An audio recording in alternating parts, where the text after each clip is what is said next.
Alors Angers, la particularité du site était d'être assez vaste en fait. Il y avait plus de 80 hectares dans le périmètre de projet et une surface encore plus vaste en périmètre de réflexion.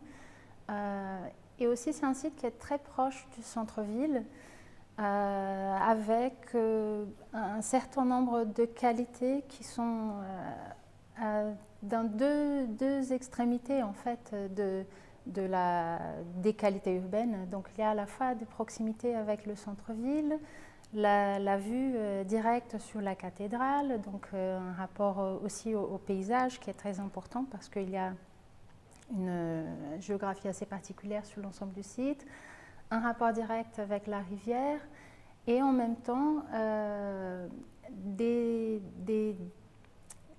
traces en fait d'une forme de périphérie ancienne, qui n'est plus le cas parce que l'urbanisation s'est appropriée de cette portion du territoire, mais en tout cas avec l'autoroute qui est juste à côté, la voie d'accès à l'autoroute, la voie des berges, qui génère finalement un certain nombre d'avantages en termes de localisation et d'inconvénients en termes de coupures physiques que cela crée et aussi en termes de comportement tout simplement de vitesse, type de trafic, etc.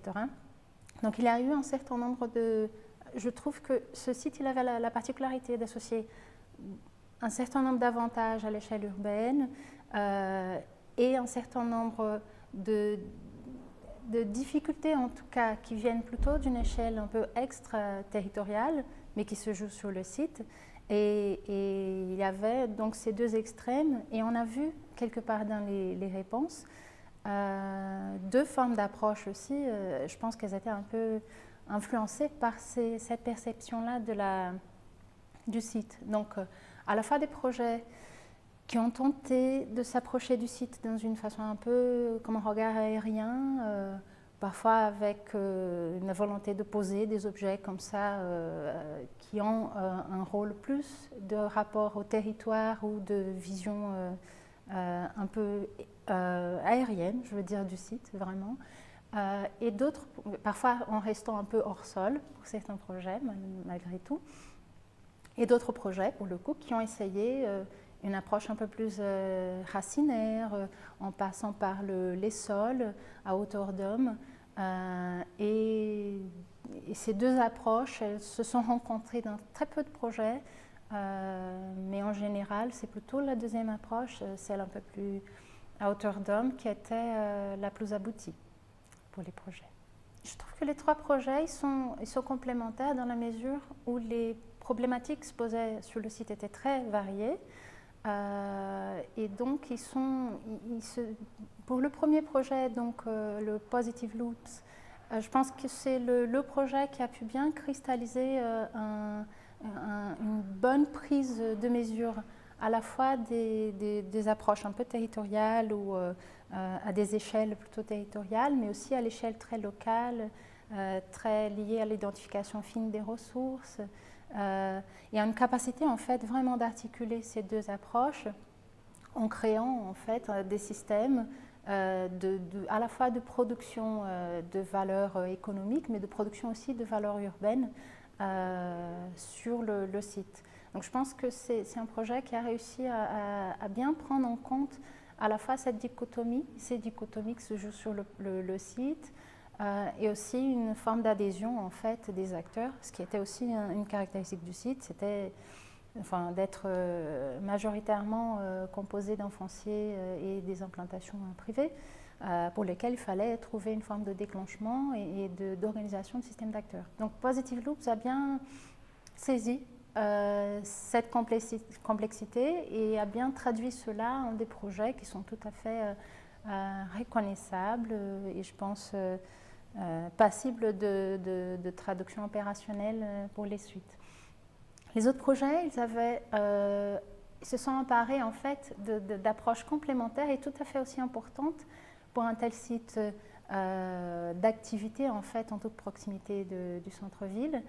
Alors le chemin de traverse, son sujet, sa thématique était l'usage, l'usager aussi, le piéton, les usages en fait de proximité qui sont déjà sur le site parce qu'il y a aussi il y a une logique de voisinage en fait avec une grande cité, avec des tissus qui sont habités et cette équipe, ils ont eu la capacité vraiment de prêter une énorme attention à ces usages qui traversent le site déjà.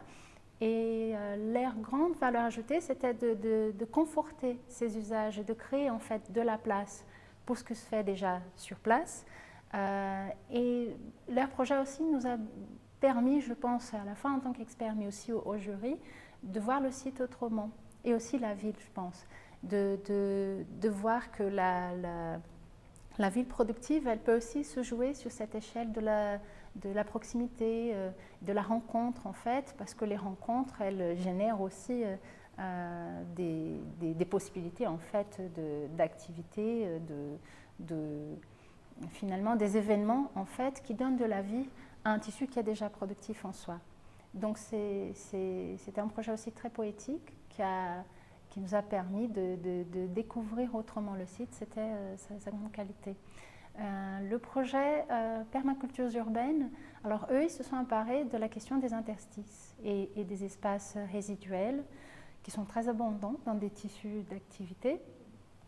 Et ils ont à la fois travaillé sur ça et aussi ils ont trouvé une analogie en fait qui est très parlante sur la question de la ville productive, qui est de traduire les principes en fait de la permaculture en des principes en fait d'association d'activités, de fonctions différentes